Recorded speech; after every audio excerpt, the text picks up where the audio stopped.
Tapuramyu Mingla Taihao, Yedroshin, Ega Mahapanita, Moko Siaro Viaji, Seye, Donla, Chauseguni, Hojaro Mudo,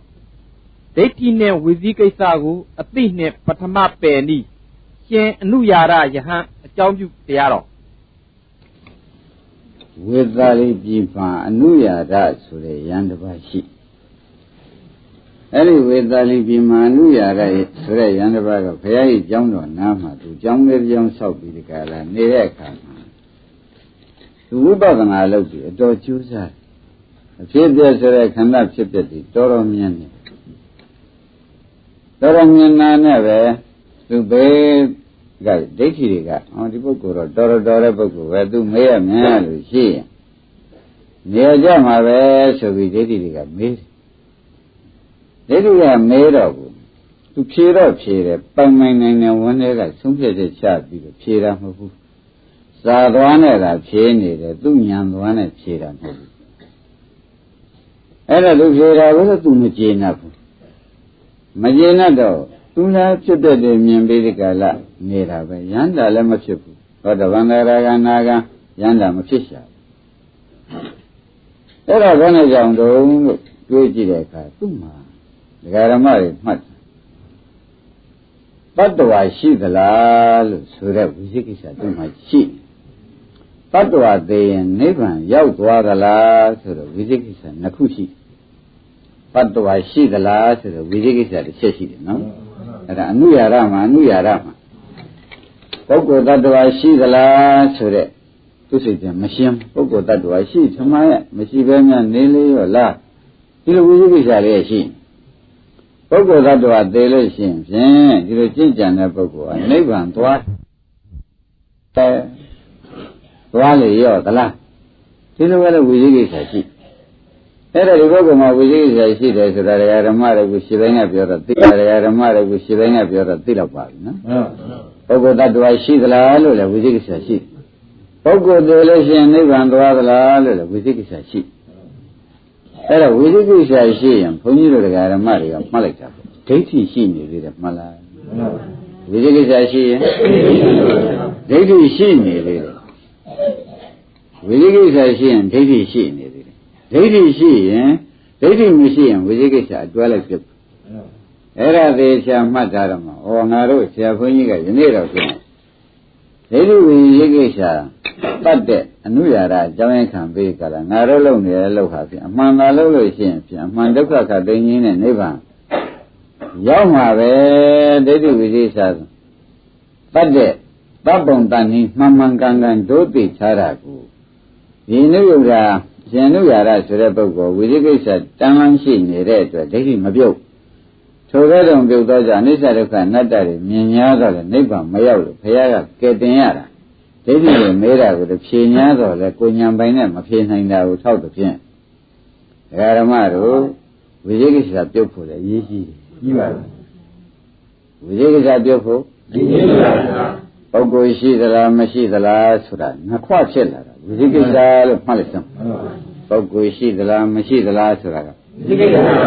Ogo de shapes, and Nevan, Dwala, Madwa, Ula, how? Wiziki I see relation, Punju the Garamari of Malay. Dati see needle, you can put. Dati see needle. Wiziki I see the Malay. The Boba. Come here, of him. Punju the Garamari, you need of him. All Naro, Chapunia, Narogu. Nevando. Getting you song outside. Daddy took 2 feet of la. To a low relation, Diva. About Jibabi, Yajiawara, my neighbor, Pija Vavola, Kuago, 1 young, he studied Taraga. The Bogo, Chipon, and Watopia. No? And I got a married, and I allow. We use a bill on lower of Mel, Soro. Nala with a book with a mayor. Normally, a book with a party in yours, so be the car, and did I see happy. The young Hogan there, Garamari, my no? Garamari Vanamare, Uman Puniagu, they are for like Jazzy on Boya. Oh, the Garamari, Ludes and a Jazabamana. လူတွေမဟုတ်လို့ဆိုကြားတတ်တဲ့ရုပ်ကြီးကလည်းနားရရှိပေါ့ဗျာဒီကလည်းဟောတဲ့ပုဂ္ဂိုလ်ကလည်းလူတွေဖြစ်လို့ရှိရင်အတန်ထွက်ပါဒီကအတန်ကလည်းထွက်တော့အတန်နဲ့တရားဓမ္မတွေတန်တာမသေးတဲ့ကြားရုပ်ကလေးကလည်းရှိနေတော့ဘုန်းကြီးပြောနေတာလေကြားတယ်ဆိုတဲ့စိတ်ကလေးတော့မပေါ်ဘူးဒါဖြင့်တရားဓမ္မတို့ဝိညာဉ်နဲ့ခန္ဓာလေးပေါ်နေပုဂ္ဂိုလ်တ attva ဟုတ်သေးရဲ့ဘာပေါ်နေဝိညာဉ်နဲ့ခန္ဓာပေါ်နေတယ်လို့ခွန်ကြီးတရားဓမ္မတွေကရှင်းရှင်းမှတ်ထားတယ်သိစိတ်ကလေးပေါ်တယ်ဝိညာဉ်နဲ့သိနော်ဘာပေါ်နေပါလဲသိစိတ်ကလေးပေါ်နေတယ်ဆိုတော့ဒါဝိညာဉ်နဲ့ခန္ဓာပေါ်နေတာပဲအဲ့တော့သူပေါ်လို့ရှိရင်ဖြင့်တရားဓမ္မတို့ဒီပိသားတိုင်းအတန်နဲ့ဆက်တော်ပြတဲ့ဖတ်တာလည်းသူတည်းပါပြီးသားဒါတော့ကြားရတဲ့ဝိညာဉ်ဝေဒနာလေးရောဗျာစေနာလေးလည်းကြားလို့တဲ့စေနာလည်းပါပြီးသားဖြစ်တော့နာမခန္ဓာ၄ပါးဖြစ်မဖြစ်ဘူးလားဖြစ်ပါဗျာနာမခန္ဓာ၄ပါးနာအကြည့်ရုပ်ပေါ်မှာဖြစ်ပြီးဒီကလာနေကြတော့တယ်ဆိုတာရှင်းပြီနော်ဒီကြောင့်ဝေဒနာပါတော့ဘာသာပြည့်ဝေဒနာဆိုတာကတွဲဖြစ်တာကိုဆရာဘုန်းကြီးကဟောထားတော့ဒီထဲမှာတရားဓမ္မတို့ပုဂ္ဂိုလ်တ attva များပါသေးပါဗျာယောက်ျားမိန်းမရောမပါဘူးဆိုတော့ဒိဋ္ဌိကလည်းပြုတ်ပြီတဲ့ခါသားလည်းဘာလို့နဲ့ရုပ်စာကြားတယ်လို့ဆိုလို့ရှိရင်ဖြင့်ကြားရတာသဘောကျလိုက်တာသဘောကျလိုက်တာဆိုတဲ့စိတ်ကလေးမလားဘူးတို့ဆရာဘုန်းကြီးပြောနေတာသဘောကျလိုက်တာဆိုတဲ့စိတ်ကလေးလာတော့သဘောကျတဲ့စိတ်ကလေးကဝန်တာရသောနာတာစိတ်ကလေးပေါ်နေတာပေါ်လာဘူးလေသဘောကျလိုက်တာဆိုတော့ခဏကြားစိတ်ကလေးရှိသေးရဲ့မရှိပေမဲ့လည်းကြားစိတ်ကလေးကတော့ဖြစ်ပြဆိုပြီးချုပ်သွားတော့ကြားစိတ်ကလေးကသဘောကျတဲ့စိတ်ကလေးကိုဖြစ်ခွင့်ပေးခဲ့သဘောကျတဲ့စိတ်ကလေးဖြစ်ခွင့်ပေးခဲ့တဲ့တွေ့ကြားစိတ်ကလေးချုပ်သွားပြီးတော့ဒီသဘောကျတဲ့စိတ်ကလေးကျန်နေသဘောကျပြီးကြရဓမ္မတွေကတခါဝေဘာနဲ့စိတ်ကလေးမလာဘူး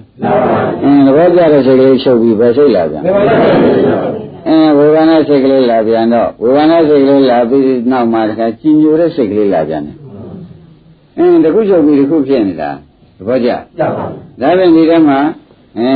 ကြားရတာချုပ်ပြီးဒီကာလသဘောကျတာလေးပါတယ်သဘောကျတဲ့ချုပ်ဝေဘာနာပါတယ်ဝေဘာနာလာပြီးဆုံးဖြတ်တာလာပြန်တယ်ဒီလိုပဲဆက်မသွားဘူးလားပုဂ္ဂိုလ်တ attva များပါသေးဒီအကြောင်းချုပ်သွားတော့ဒီကျိုးပေါ့လားတခါတည်းလေးကအကြောင်းချုပ်ပြီးချုပ်သွားတယ်ဒီကျိုးအောင်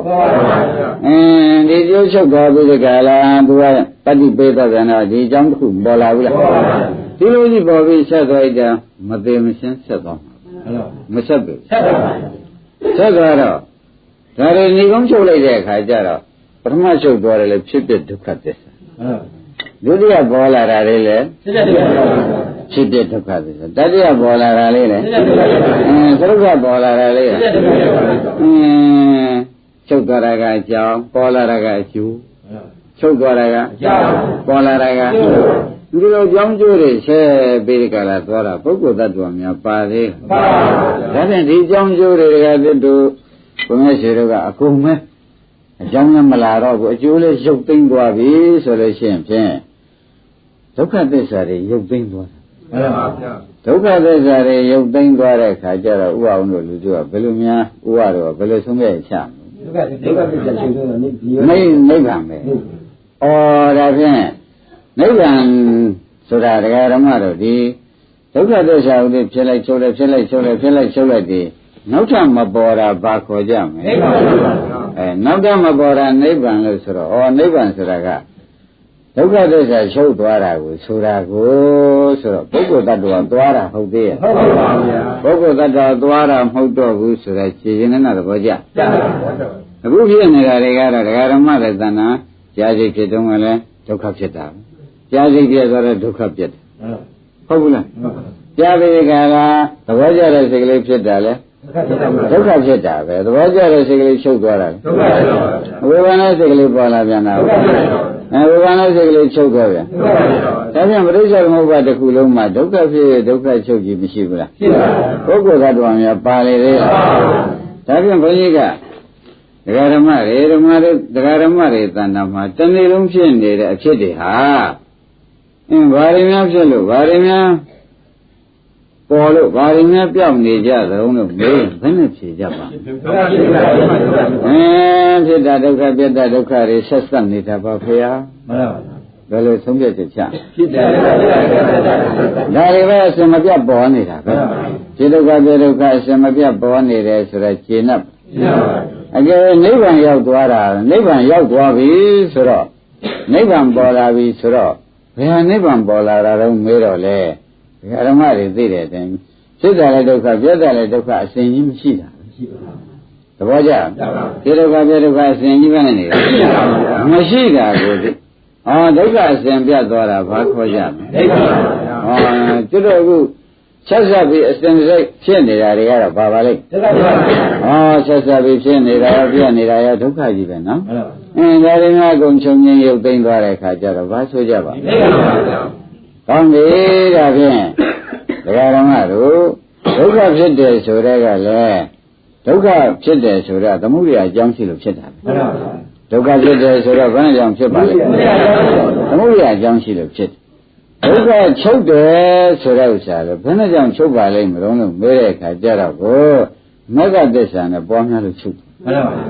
ဒုက္ခဖြစ်တယ်ဆိုတော့ဘယ်လိုကြောင့်ဖြစ်ပါလဲဒုက္ခချုပ်သွားတာကဘယ်နဲ့ကြောင့်ချုပ်ပါဒါဖြင့်ဒကာဓမ္မတွေတဏ္ဍာမှာဖြစ်နေတဲ့သဘောကြည့်လိုက်လို့ရှင်သမုဒိယဖြစ်လို့ဒုက္ခတွေဖြစ်နေတာပဲမဂ္ဂသစ္စာလည်းဖြစ်ပါရဲ့ဒုက္ခသစ္စာလည်းချုပ်ရတယ်ဆိုတော့မသိကြဘူးလားဒါဖြင့်ဒကာဓမ္မတွေတဏ္ဍာမှာအလုံးမလုံးတဲ့ပုဂ္ဂိုလ်မှာဒုက္ခဖြစ်ဒုက္ခပြည့်နေတာပဲရှိတယ်မဆိုနိုင်ဘူးအလုံးမလုံးတဲ့ပုဂ္ဂိုလ်မှာဒုက္ခဖြစ်ဒုက္ခပြည့်နေတာဆိုတော့ဒုက္ခသစ္စာကြီးဖြစ်နေတယ်ဆိုရင်ဘာကြအလုံးမလုံးတဲ့ပုဂ္ဂိုလ်မှာဘာတွေဖြစ်နေဒုက္ခသစ္စာဖြစ်တယ်လည်းဒုက္ခသစ္စာပဲပြည့်သွားတယ်လည်းအဲ့ဒါဥပါဒနာစဉ်းစားလိုက်စမ်းပါသမုဒိယရှိတဲ့ပုဂ္ဂိုလ်မှာဒါတွေစဉ်းစားဖြစ်ပြနေတာပဲမှန်ပါဗျာဆိုလိုက်ပါလားမှန်ပါဗျာဒါရင်တကယ်ဆရာတော်မောင်ဆရာနေရလို့ဘုရားပွင့်လို့ဒကာဓမ္မတွေကဒီဒုက္ခကြီးမလို့ခြင်းနဲ့မညံပေါ်လာတဲ့ခါကျတော့ဒုက္ခဖြစ်ဒုက္ခချုပ်တယ်ကြီးကမလာတော့ဘူးမှန်ပါဘာဖြစ်သွားပါလဲနိဗ္ဗာန်ဖြစ်သွားတယ်နိဗ္ဗာန်ပေါ်လာတော့မဂ္ဂသစ္စာကြောင့်ပေါ်လာတာဒုက္ခဖြစ်ဒုက္ခပြနေတာကတော့မှုရိယကြောင့်ပေါ်တာပဲဆိုတော့ဒီကဏ္ဍကိုယ်ထဲမှာပုဂ္ဂိုလ်တ attva လို့ဥအောင်လို့ရှားလို့ကုန်မတွေ့ဘူးဥကရှားလို့တွေ့တယ်ကြည့်လိုက်ကြလားဖြစ်တဲ့ကြည့်လိုက်တယ်ဒုက္ခဖြစ်ဒုက္ခပြတာပဲဒါလိုလည်းသမုဒိယရှိတဲ့ပုဂ္ဂိုလ်တဏ္ဍာမှာဒီဟာတွေဖြစ်ပြနေရမှာပဲသမုဒိယရှိတဲ့ပုဂ္ဂိုလ်တဏ္ဍာမှာဖြစ်ပြနေရတာပဲဆိုတော့ရှင်းဆရာအောင်မောင်ဆရာနေရသာသနာ့ကျုံလို့ကြိုးစားလိုက်တဲ့အခါကျတော့ဒီဒုက္ခတွေမလို့ကျင်တော့ပါဘူးဆိုပြီးပွားများလိုက်တဲ့အခါကျတော့ဒုက္ခဖြစ်တဲ့ဒီမလို့ကျင်တော့ပါဘူးမြင်တဲ့ဥစ္စာတွေမလို့ကျင်တော့ပါဘူးဆိုတော့ဘုရားဆိုဒုက္ခတွေချုပ်သွားချုပ်သွားတော့ဘာသစ္စာပေါ်လာနိရသစ္စာပေါ်လာတယ်ဆိုတော့သိကြပါသိကြပါပေါ်ကျင်လို့ပေါ်ရတာလားဓမ္မတို့မဂ္ဂသစ္စာနဲ့မလို့ကျင်လို့ပေါ်ရတာဒါဖြင့်ဓမ္မတွေတဏ္ဍာမှာဒုက္ခဖြစ်ဒုက္ခပြည့်နေတာခန္ဓာရှိတဲ့ပုဂ္ဂိုလ်ကြီးအလုပ်မှာဒုက္ခဖြစ်ဒုက္ခပြည့်နေတာမှတပါဘာမှမရှိဘူးမှန်ပါဗျာခန္ဓာရှိတဲ့ပုဂ္ဂိုလ်မှာဒုက္ခဖြစ်ဒုက္ခပြည့်ဒုက္ခပြည့်နေတဲ့အလုပ်မှတပါဘာရှိသေးလဲမှန်ပါဗျာဒါဖြင့်သုတိပြပရိသေလာပြန်တော့ဒုက္ခဖြစ်ဒုက္ခပြည့်တာတ attva ကိုပါရလားမှန်ပါဒါဖြင့်ဘုန်းကြီးကမေးပါတယ်ဒကာဓမ္မတို့တ attva သိရင်ဖြစ်သေးသလားလို့မေးလို့ရှိရင်ဖြင့်ဘယ်နဲ့ဖြေကြသတ္တဝါမရှိလို့ဒကာဓမ္မတို့ဖြစ်သေးတယ်ဆိုတာလည်းပြောဖြေဖို့မလိုဘူးသတ္တဝါမရှိလို့ဖြစ်သေးတယ်ဆိုတာကိုဖြေဖို့မလိုတော့ဘူးငါကဘုန်းကြီးကရှင်းတိုင်းကဒကာဓမ္မတွေအမှန်ရှင်းပေးထားပြီသတ္တဝါသိရင်ဖြစ်သေးသလားလို့မေးလို့ရှိရင်သတ္တဝါမရှိတော့ကြောင့်ဖြစ်သေးသလားဆိုတဲ့အမေးကိုဖြေရမရှိပါဘူးရှိပါပါဘုရားအောင်လို့ရိမ့်နေပြီဘုရားရောအားလုံးကဓမ္မတွေကိုခင်ဗျားတို့သဏ္ဍာန်ဥဒါတွေလည်းဆက်ဖြစ်နေတော့သတ္တဝါများပါသေးတာအဲ့တော့မေးတဲ့ပုဂ္ဂိုလ်ကဒိဋ္ဌိမေးလိုက်မယ်ဆိုလို့ရှိရင်ဒီလိုမေးကြတယ်နော်သတ္တဝါသေသွားလို့ရှိရင်ဖြစ်သေးသလားလို့မေးရင်ဘုန်းကြီးတွေကဓမ္မတွေကဘယ်နဲ့ဖြေတာသတ္တဝါကိုငကိုကမရှိလို့ဖြစ်သေးသလားဆိုတာလည်းဖြေဖို့မလိုတော့ဘူးတ attva မှမရှိဘဲနဲ့ဖြစ်သေးသလားဆိုတဲ့စကားကိုခင်ဗျားတို့ဖြေရင်ဖြင့် တတ္တဝါရှိလို့သာခင်ဗျားတို့ဖြစ်သေးလားမဖြစ်သေးလားဆိုတဲ့ဥစ္စာလာမှာပေါ့မှန်ပါဗျာနှမို့လာကြရှိရရှိပါဗျာဒါသတိထားပြီးနားထောင်ပါလို့ပြောလိုက်နော်ဘာဖြစ်လို့တော့လို့ဥပအောင်ဘာဖြစ်လို့ဒီစကားကိုခွန်ကြီးလေးလေးစားစားနဲ့တရားဓမ္မတွေပြီးစေခြင်းမှတ်စေခြင်းရှင်းစေခြင်းရတယ်လေလို့မေးတော့တတ္တဝါရှိမှသိဆိုရင်မှန်ပါဗျာတတ္တဝါရှိရင်သိသိမှန်ပါဗျာတတ္တဝါသိရင်ဖြစ်သေးသလားဆိုတော့ဥစ္စာခင်ဗျားတို့တဏ္ဍာမှာဝိသိကိစ္စလာမှစိုးတယ်မှန်ပါဗျာဘုရားတတ္တဝါကိုရှိရဲ့မရှိပါဘူးရှိလေခုဝိညာဉ်ချုပ်တော့ကိုဟုတ်လားဥမာဒီကနေပြီးဒီကလာကောင်းတာပေါ်လာတယ်ဆုံးဖြတ်တာပေါ်လာတယ်ဝေဘာနာပေါ်လာတယ်စိတ်တွေအစဉ်တိုင်းကဓမ္မတွေကပေါ်နေတယ်ဆိုတော့တတ္တဝါကိုပါရလားမှန်ပါဘူးဒါလေးဥမာပဲသုတိစိတ်ဖြစ်သွားတယ်ဆိုတော့လေဒုက္ခသစ္စာဖြစ်သွားတယ်ဘုရားတွေပေါ်လာတော့လေဒုက္ခသစ္စာပေါ်တာပဲတတ္တဝါပါသေးလားမှန်ပါဘူးဒါပြန်ဘုန်းကြီးကမေးပါတယ်တဲ့ဒိဋ္ဌိလောက်ပြီးတော့ဘုန်းကြီးကဓမ္မတို့တတ္တဝါသေးလို့ရှိရင်ဖြစ်သေးသလားတတ္တဝါမရှိတဲ့အတွက်ဖြစ်သေးသလားဆိုတဲ့တန်တရားခင်ဗျားတို့မှလာသေးရဲ့မှန်ပါဗျာဥပါရင်ဒီဖြေရှင်းတော့ရှင်းပါဗျာငါကတတ္တဝါမရှိတာပြထားမှာမှန်ပါဗျာငါကတတ္တဝါမရှိတာသိကြကြသိကြပါဗျာမျက်လုံးဘောက်ကဖွင့်လိုက်လဲတတ္တဝါပါရလားမှန်ပါဗျာဒီဓမ္မတွေတန်းသွားတာမှန်ပါဗျာနားဘောက်ကနားထောင်လိုက်တော့ဓမ္မတွေပါဒုက္ခသစ္စာဖြစ်ဒုက္ခသစ္စာချုပ်တာပဲရှိတာပေါ့ဗျာပုဂ္ဂိုလ်တ attva ပါသေးလားမှန်ပါဗျာအဲ့ဒါကြက်ကြက်ရှင်းစမ်းပါဒါကြက်ကြက်ရှင်းစမ်းပါဒါနဲ့ပဲသောတာပန်တည်တော့မယ်ဆိုတာသေသေးချာချာမှတ်ပါမှန်ပါဗျာဒါနဲ့ပဲသောတာပန်တည်တော့မယ်ဥပါယေမှန်ပါဗျာတိုင်းလာပြန်ဒီเจ้าတွေကိုပဲပောက်ကဖြစ်ဖြစ်ပြိဿသမုပ္ပါကိုဒကာဓမ္မတွေကဖြစ်လိုက်ပြလိုက်ဖြစ်လိုက်ပြလိုက်တွေမြင်နေတဲ့ဒကာဓမ္မတွေဖြစ်နေတော့ဒီထက်ငခုကိုကရှင်ရှင်ခါဓမ္မကိုကပုဂ္ဂိုလ်တ attva ပါရလားပါပါဗျာမင်းဓမ္မဖြစ်ဓမ္မပြတ်တာရှိတာမှန်ပါအဲ့တော့ပုဂ္ဂိုလ်သေးရှင်တ attva သေးလို့ပုဂ္ဂိုလ်တ attva ပေါ့ဗျာတ attva သေးလို့ရှင်ဖြစ်သေးလားလို့ဘုန်းကြီးကပဲဒိဋ္ဌိသဘောနဲ့မေးလိုက်ဒကာဓမ္မတွေဘယ်နဲ့ဖြေကြတ attva မရှိတဲ့တွေ့သေဆိုတာဟာဖြေကြမလို့အောင်တ attva ရှိရင်သာသေတယ်ဆိုတာလာမှာအဲ့ဒီတော့ဒီတလုံးကိုဒကာဓမ္မတို့လေးလေးစားစားမှတ်ထိုက်ပါတယ်လို့ဥပအောင်တို့ဥပါတော့မှတ်ရလိမ့်မယ်မှန်ပါပါဗျာဥပါလည်းမှတ်ထိုက်ဘူးမှတ်ထိုက်ပါဗျာဒီဟာကိုသဘောမကျလို့ရှင်တ attva ပေါ်လိမ့်မယ်ဗျာမှန်ပါပါပေါ်ပြီလားပေါ်ပါပါတ attva ပေါ်လို့ရှင်တ attva သေးတော့လာတော့မှန်ပါပါတ attva သေးရင်ဖြစ်သေးလားဆိုတာမေးရောမှန်ပါပါအခုကငကူကတွေကဒကာဓမ္မတွေကတ attva မရှိတာကိုသိပြီးကဩဓမ္မတစ်ခုဖြစ်ပြီးဓမ္မတစ်ခုချုပ်တာပဲနောက်တစ်ခါဓမ္မတစ်ခုပေါ်ပြန်ပေါ်တဲ့ဓမ္မချုပ်ဓမ္မကတန်းသွားတာပဲဝိညာဏဓမ္မဝေဒနာဓမ္မတဏှာဓမ္မဒါတွေကတန်းပြီးသွားနေတော့ဒါတွေသစ္စာခေါ်လိုက်တဲ့ဒုက္ခဖြစ်ဒုက္ခပြတ်တာတွေဒုက္ခတန်းနေတာပဲဆိုတာမှန်ဘူးလားမှန်ပါဗျာအဲ့ဒါတွေကပံကိုယ်ဓမ္မတွေကသိထားတော့မှာဩဒါဖြင့်ဘုန်းကြီးကဒိဋ္ဌိလို့မေးတော့တ attva သိရင်ဖြစ်သေးသလားဘယ်နဲ့ဖြစ်တ attva မရှိတဲ့သိကြလဲရှင်းပြီခင်ဗျားတို့အစောကြီးကတည်းကဒီဝိသိကိစ္စတတ်သိထားတော့သိကြိုက်တာသိကြပါလေဝိသိကိစ္စတတ်လိုက်တာပဲလေတ attva သိရင်ဖြစ်သေးသလားလို့ဆိုတော့ခင်ဗျားတို့ကိုယ်တိုင်ရှင်းနေငါကမှတ attva မှာမပါဘဲနဲ့ဗျာဖြစ်သေးသလားဆိုတာမေးဖို့မလိုပါဘူးဆိုတော့တန်လျာကိုရှင်းမရှင်းကြဘူးအဲ့ဒါဝိသိကိစ္စတတ်နေဝိသိကိစ္စသိရင်လားဘယ်နဲ့ကအနုရာရမှာဒါကနားမလဲဘူးဒါကနားမလဲလို့တ attva သိရင်ဖြစ်သေးသလားလို့ဒိဋ္ဌိကမေးတဲ့အခါသူ့မှာဖြေကြည့်ဖြစ်တိုင်းနေရာဓမ္မတို့ခင်ဗျားတို့ဘယ်အချိန်မှဖြစ်ပေါ်ဒကာဓမ္မတို့ကမှယုံနာဓမ္မမှာတော့ဖြစ်ပေါ်ကြရှိသေးရဲ့ရှိပါဗျာယုံနာဓမ္မပဲဖြစ်တော့ပုဂ္ဂိုလ်တ attva ဒီထဲယောက်ျားတွေမိန်းမတွေပုဂ္ဂိုလ်တွေတ attva တွေပါသေးပါဗျာတ attva သိရင်ဖြစ်သေးသလားဆိုတော့ဝိသိကိစ္စရှိသေးရဲ့ရှိပါဗျာဥပါရင်ကျင့်တ်တော့အားလုံးကဓမ္မတွေကျင့်တ်ပါလားတတရားဟောတာဘာမှမကြသေးပါဘူးခင်ဗျားတို့မှာဝိသိကိစ္စရှင်းသွားပြီမှန်ပါဗျာဥပအောင်ပါရှင်းဥပရှင်းသွားပြီရှင်းပါဘူးစဉ်းစားပါဒကာဓမ္မတို့ဥပါရင်ဒိဋ္ဌာလေးလေးကံကံပြောနေတာဟာခင်ဗျားတို့ဉာဏ်ထဲမှာရှင်းသွားတာဘုန်းကြီးများကအမှန်ကျေနပ်နေလို့ဒီဥစ္စာတို့ဒကာဓမ္မတွေပုဂ္ဂိုလ်တ attva တော့ဖြင့်ပြောင်းနေပြီအပြောတာကြံတော့တယ်အထင်မရှိဘူးဆိုတာကိုဘုန်းကြီးကယုံကြည်သွားပြီမှန်ပါဗျာအပြောတာရှိတော့အပြောတော့မပြောင်းဖြစ်လို့ကိုမှန်ပါဗျာအထင်ကတော့ရှိသေးရဲ့လားရှိပါဗျာအထင်မရှိလို့ရှင်းရင်ဒါ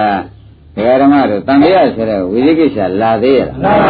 ဒါကြောင့်ဒကာဓမ္မတို့ကလေးကသိအောင်မေးပါမယ်ဒကာဓမ္မတို့ကတဘာသာပုဂ္ဂိုလ်ကဖြစ်စေဘုန်းကြီးကဖြစ်စေမေးလိုက်တော့တတ္တဝါများသိရင်ဖြစ်သေးသလားလို့မေးရင်မနဲ့ဖြစ်ကြတတ္တဝါမရှိတဲ့အတွက်သေဆိုတာလည်းမရှိလို့ဖြေစရာကိုမလိုပါဘူးသဘောပါကြဒါဖြင့်ဒီမေးကိုရှင်းသွားတော့ဥပအောင်တို့ဥပါတယ်တို့ဥပါတယ်နေရာကျတယ်နောက်တစ်ခါတစ်ချက်မေးပြန်တယ်ဒိဋ္ဌိဆိုတော့ကြံပန်မေးတာနော်တဏ္ဍမကတတ္တဝါသိရင်ဖြစ်သေးလားမေးတယ်နှစ်နံပါတ်ကတတ္တဝါသိရင်မဖြစ်တော့ဘူးလားလို့မေးပြန်တယ်ဒါကဘယ်လိုဖြေကြမေးရမလို့တော့ပါတတ္တဝါနဲ့ဘဝမရှိတဲ့အတွက်မဖြစ်တော့ဘူးလားဆိုတော့မေးဖို့မလိုဘူးရှင်းပြီနော်အဲ့ဒါခင်ဗျားတို့ဝိသိကိစ္စရှင်းထားတာဒိဋ္ဌိကလည်းပါရှင်းသွားပါပြီတစ်ခုပြည့်တစ်ခုချုပ်တာသိသွားပြီကော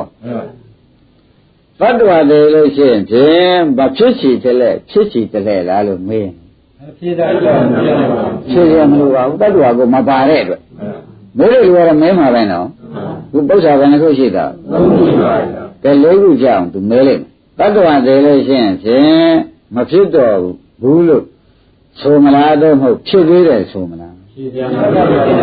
မဖြစ်တော့ဘူးလို့လည်းဆိုကြမရှိဘူးဖြစ်သေးတယ်လို့လည်းဩဒါဖြင့်ဒကာဓမ္မတွေဘာများသဘောကျထားလို့ဒီဝိသိကိစ္စဒီတန်တရားတွေသူတို့ရှင်းနေပါလိမ့်မလဲလို့မေးတဲ့အခါကျတော့မှငခုကခန္ဓာဖြစ်ရှင်မှာတတ္တဝါမပါဘူးဘယ်လိုဆုံးဖြတ်ချင်တတ္တဝါမပါဘူးတဲ့ဒုက္ခဖြစ်ရဒုက္ခပြည့်နေတာကတွေ့ရတယ်ဘယ်လိုဆုံးဖြတ်ချင်တတ္တဝါကိုပါသေးရဲ့ဒါဖြင့်ဒီဓမ္မတွေတော့မှာတော့ဝိပဿနာရှုလိုက်ရလို့ရှိရင်ဖြင့်ဝိသိကိစ္စရှင်းမိသားပုဂ္ဂိုလ်တွေဒိဋ္ဌိရှင်းမိသားပုဂ္ဂိုလ်တွေလို့ဆိုလိုက်ပြီဝိသိကိစ္စရောရှင်းသွားပြီဘယ်ချင်းဖြစ်ဖြစ်ကြားတဲ့စိတ်ကနေပြီးဒီကလာကြားတာကောင်းတယ်ဆွဲလန်းတယ်အထုတ်တယ်နာနဲ့စိတ်ကလည်းထိုးတူပဲနာစိတ်ပေါ်တယ်ဆွဲလန်းတယ်အထုတ်တယ်နာတယ်သဘောကျတယ်ဆွဲလန်းတယ်အထုတ်တယ်ဆိုတော့ပရိစ္ဆေသမုပ္ပါအစဉ်သာသွားနေမှာပဲမဟုတ်လားတရားဓမ္မတွေပုဂ္ဂိုလ်တ attva ကတော့မပါဘူးအဲ့ဒါကြောင့်ပုဂ္ဂိုလ်တ attva သေးလို့ရှိရင်တ attva ရှိသေးသလားဆိုတာနဲ့တန်မြတ်မရှိတော့ပါဘူးတ attva သေးသေးရှားမဲ့နဲ့ဖြစ်သေးသလားဆိုတာလေတ attva သေးသေးရှားမဲ့နဲ့ဖြစ်စီတက်လဲမဖြစ်စီတက်လဲလားမရှိပါဘူးတ attva ဆိုတာငကောကမရှိပါဘူးတဲ့ဒါကြောင့်လုံးဝဖြစ်မဖြစ်ကိုဘာမှစဉ်းစားစရာလိုသေးခင်ဗျားတို့ဉာဏ်နဲ့ရောက်နေတာကတ attva မရှိဘူးဒုက္ခဖြစ်ဒုက္ခပြတ်တဲ့ဒါပဲရှိတယ်ဒုက္ခဖြစ်တဲ့ဒုက္ခပြတ်ဒုက္ခဖြစ်ဒုက္ခပြတ်ဆုံးသွားရင်လည်းនិရောဓဖြစ်ုံမရှိဒါပြန်မရှိသေးတယ်အခုရှိနေတာကဒုက္ခဖြစ်ဒုက္ခပြတ်တာပဲရှိအကယ်၍အားထုတ်လို့ဆရာအောင်သမားအောင်ဆရာနေကောင်းနာကောင်းရပြီးဒီကာလအားထုတ်လိုက်လို့ဆုံးသွားရင်လည်းဒုက္ခဖြစ်ဒုက္ခပြတ်တာကြီးမရှိတာပဲဒုက္ခនិရောဓဖြစ်သွားမှာပဲဒါပြန်မရှိသေးတယ်ဒုက္ခချုပ်တာပဲတွေ့ရမှာသဘောပါဒါဖြင့်ဘုန်းကြီးတို့ဓမ္မတွေမှာတော့ဖြင့်တတ္တဝါဆိုတာကဖြင့်အပြောသာရှိတယ်အထင်တော့ဖြင့်ရှိပါဘူးကဲတစ်ခေါက်ပြန်မေးမယ်နော်တတ္တဝါတွေရင်ဖြစ်သေးသလားလို့မေးရင်မနဲ့ဖြေကြဖြစ်ဆိုတာဖြေရမရှိဘူးတတ္တဝါတွေလည်းရှိရင်ဘာမှမဖြစ်တော့ဘူးလားမေးရင်ဖြေကြမယ်တတ္တဝါတွေလည်းရှိရင်ဖြင့်တဲ့မဖြစ်စီတလဲဖြစ်စီတလဲလားငခုကမှတ attva မရှိဘဲနဲ့ဒီမေးတွေဟာလည်းမေးဖြစ်သွားတ attva တွေလို့ရှိရင်ပြန်လုံးဝမဖြစ်ဘူးနောက်မှပဲဖြစ်သေးသလားလို့မေးဒါဖြင့်တရားဓမ္မတွေဒါဘယ်နဲ့ကြောင့်ဒီဖြေနိုင်ပါလိမ့်မလို့ဆိုတော့တ attva ဆိုတဲ့အထင်ဒိဋ္ဌိကလည်းမရှိဘူးသဘောကျလားအကြောင်းနဲ့အကျိုးသာရှိနေတဲ့ဒုက္ခဖြစ်ဒုက္ခဖြစ်တာရှိတာပဲသိနေတဲ့ဝိသိကိစ္စကိုရှိသေးရဲ့ရှိပါဘူးဒါဖြင့်ဒီဓမ္မတွေတော့မှာတော့ဘုန်းကြီးများကအလွန်ပဲဝမ်းသာဘယ်လိုဝမ်းသာကြလဲဆိုတော့ဒိဋ္ဌိဝိသိကိစ္စပြုတ်ပြီမှန်ပါပါရှင်းမလားရှင်းပါပါခင်ဗျားတို့တရားနာပြီးဒီကလာကြတဲ့တတ်တွေဒီလိုတရားကိုမနာရမှာဆိုရင်ဥပါဒံဒိဋ္ဌိဝိသိကိစ္စပြုတ်ဖို့အတော်ခဲရင်တော့ခဲပါဗျာမခဲရင်ဘူးလားခဲပါဗျာဒိဋ္ဌိဝိသိကိစ္စပြုတ်ဖို့အတော်ခဲရင်တဲ့ဘုရားကြောင့်ဘောတဲ့တရားဓမ္မတို့သုံးညလာတရားနာကြသုံးညလာတရားနာမှနိဗ္ဗာန်မြင်သွားတဲ့မြေပုံလမ်းစာတွေ့တယ်ဆိုတာဘုရားပုဂ္ဂိုလ်ကတည်းကစိတ်ဓာတ်တွေတွေ့သွားပြီ ကိုမြတ်ဆိုင်နေတာမဆိုင်ဘူးလားဒီတဲ့ပုဂ္ဂိုလ်တ attva ပါသေးမပါဘူးဒါကြောင့်တ attva သိရင်ဖြစ်သေးသလားဆိုတာဒကာဓမ္မတွေကရဲတင်းတင်းဖြစ်တယ်တ attva မရှိလို့ဖြစ်သေးလားဆိုတော့ဖြေဖို့မရှိပါဘူးတ attva သိလို့ရှိရင်မဖြစ်တော့ဘူးလားလို့မေးပြန်တယ်လေတ attva မရှိတဲ့ငကောကကိုတ attva မပါလို့ဖြေပြန်မလို့တ attva ဆိုလို့ရင်မဖြစ်ရှိတယ်ဖြစ်ရှိတယ်လားကိုမေးပြန်တော့ဖြစ်ရမယ်တ attva သိလို့ရှိရင်ဖြင့်ဒကာဓမ္မတို့မဖြစ်ပြီလည်းမဟုတ်ဖြစ်ပြီလည်းဖြစ်ပြီလို့လည်းဆိုနိုင်သေးရဲ့တ attva မရှိတဲ့အတွက်ဒီမေးလေးကြီးကအကုန်ဖြစ်အကုန်စင်ပေးတဲ့ကာလခင်ဗျားတို့အဖြေမထွက်တော့ဘယ်နဲ့ကြောင့်ဒီအဖြေမထွက်ပါလေမလုံးလုံးမဲတဲ့အခါတတိယတော့တန်လျဝိသိကိစ္စစင်းနေလို့ခင်ဗျာဘယ်လိုဆိုကြမလဲဒါဖြင့်ဒကာဓမ္မတွေဒိဋ္ဌိဝိသိကိစ္စကိုဒကာရဲ့ဓမ္မသဘောနဲ့ကိုအသိနဲ့ပယ်ထားပြီးတော့တကယ်လို့များအထုတ်လိုက်မယ်ဆိုရင်ဒီဒကာဓမ္မတွေဟာသောတာပတိမေဟာမကြခင်ရတော့မှန်ပါဗျာဒီတိုင်းရှင်ဒီတိုင်းသိပြီးအထုတ်လိုက်လို့ရှင်သောတာပတိမေမရပါနဲ့ဆိုတော့မရတော့ဘူးသောတာပတိမေပယ်စရာကိုစိုးရှိရကျွတ်တော့ရှင်းမှန်ပါဗျာကဲဥပအောင်ရှင်းတတ်တယ်ရှင်းတတ်ပါဗျာနည်းနည်းနော်နော်ဒကာဓမ္မတွေခင်ဗျားတို့အသိဉာဏ်ကြီးကျယ်နေတယ်လို့မောင်းမိကြတယ်နော်အပယ်လေးပါးတကားကိုပိတ်အောင်ခင်ဗျားတို့ညာကြီးကျယ်မှန်ပါဗျာဘယ်တော့ဖွတ်တတ်မှာလဲမှန်ပါသေးပြောပြီဒကာဓမ္မတွေအားလုံးသေးပြောပြီဆိုတာခင်ဗျားတို့ဆရာသမားရဲ့အသိဉာဏ်ရှိတဲ့ပုဂ္ဂိုလ်ကဉာဏ်ကျယ်ကျယ်နဲ့ခင်ဗျားတို့အဖြေတွေမှန်တဲ့အတွက်ဥပါဒံတောင်းခံတာမှန်ပါဗျာအမတန်ဖွတ်တတ်နော်မှန်ပါဗျာအဲ့ဒါဒကာဓမ္မတို့မပြောလို့သာမပြောမဖြစ်လို့သာပြောရတယ်သတ္တဝါမရှိတာပုဂ္ဂိုလ်မရှိတာယောက်ျားမရှိတာမိန်းမမရှိတာကတော့ခန္ဓာကိုယ်ထဲမှာသိကြသွားပြီမှန်ပါဗျာမသိကြဘူးလားပရမတ္ထနယ်မှာရှိသေးရဲ့လားသမုဒိသူများသမုတ်ထားတာတော့ရှိတာပေါ့ဘုရုဘယ်လိုခေါ်လဲဟောယောက်ျားတဲ့ဟိုကမိန်းမတဲ့ဟိုကကလေးတဲ့ဟိုကတူတဲ့ဟိုကတူမတဲ့ဒါသမုတ်ထားကြတာဟုတ်ဗျအဲ့ဒါပြောတာပေါ့ကိစ္စမရှိပါဘူးဘို့တော့ကိုယ်ညာနဲ့ကတော့ဒါပြောနေတာရှိတော့ရှိတာမဟုတ်ဘူးစကားပြောဖြစ်အောင်လို့တို့တယောက်အထိတ်မှတ်ထားတာပဲသဘောကျဒီတိုင်းထားနိုင်လို့ရှိရင်ဖြင့်ဒိဋ္ဌိဝိသေသပယ်ရဖြစ်နေတယ်ဒါတက်တော့ကဲကိုမြတ်ရှိတော့ဘယ်လောက်ဖွတ်တန်မလဲဖွတ်တန်ပါဗျာဒါခန္ဓာကိုယ်တော့ဖြည့်နေတဲ့တွင်နေတဲ့ဩဝိညာဉ်ဖြစ်တဲ့နာမ်ဖြစ်တဲ့သာလနာဖြစ်တဲ့ဖတ်တဖြစ်တဲ့ဝေဒနာဖြစ်တဲ့သနာဖြစ်တဲ့ဥပါဒံဖြစ်တဲ့ဇာတိကရမရဏဖြစ်တဲ့ဒါတွေကဘုရားကလည်းဟောလိုက်တော့အကုန်ဒုက္ခအဆူကြီးกว่าဒုက္ခအဆူကြီးဖြစ်ပြီးဒုက္ခအဆူကြီးချုပ်နေတာလို့ပြောဘူးလားပြောပါဘူးပုဂ္ဂိုလ်ကတော့ပါသေးတယ်ဘုရားတို့သဏ္ဍာန်နဲ့ဒီအရှင်မတော်ဘယ်အရှင်များပို့ဖြစ်သေးဒီအရှင်ပဲတော့လျှောက်တန်းနေတာပဲတော့ကျန်နာဘောက်ကစားလိုက်ဒီအရှင်နှာခေါင်းဘောက်ကစားလိုက်ဒီအရှင်ပါလမနောဘောက်ကစားလိုက်ဒီအရှင်ကြီးပဲသွားနေတော့ဒါဖြင့်ပရိစ္ဆေသမုပ္ပါအကြောင်းကျိုးဆက်နေတာသာရှိပါလားပုဂ္ဂိုလ်တ attva ဒီထဲမှာလုံးဝအပြန်းနဲ့ဆောက်လို့မှကောကြည့်လို့တော့မှပါမပါတာအသေးချာကြီးပါလားဆိုတော့ပုဂ္ဂိုလ်တ attva သိရင်ဖြစ်သေးသလားဆိုတာမျိုးဟာလေဘယ်ရှိမလို့သုတိဖြစ်နိဗ္ဗာန်မရသေးပြိဋ္ဌိကလာမှာပဲတ attva တော့မလာဘူးမှန်ပါပါရှင်းမလားရှင်းပါသုတိစိတ်ချုပ်တော့ပြိဋ္ဌိစိတ်လာမှာပြိဋ္ဌိစိတ်ချုပ်တော့ဘဝင်စိတ်လာမှာဒါပဲရှိတယ်ဘာလာရရှိသေးတယ်ဒါတွေလက်နေမှာပဲမဟုတ်လားဒါတွေဘာသစ္စာတွေလဲဒုက္ခသစ္စာတွေချုပ်ပြီးဒုက္ခသစ္စာတွေဖြစ်နေမှာပဲဆိုတော့ဒါပဲခန္ဓာရှိတာဗတဲ့ဘာရှိသေးလဲဒါကြောင့်ခန္ဓာက၄ချက်ကိုဒကာဓမ္မတွေမေးလိုက်တဲ့အခါကျတော့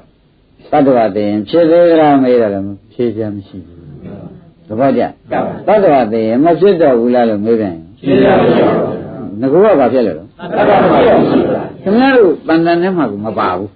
ပါသေးလားပါဘူးအဲ့ဒါစက်ကြက်သတိထားကြပါတဲ့ဒီဥစ္စာသာသနာ့တွင်တရားဆိုတာဥပါဒံမလွယ်ဘူးနော်မလွယ်ပါဘူးဗျာမလွယ်ဘူးဒီဟာက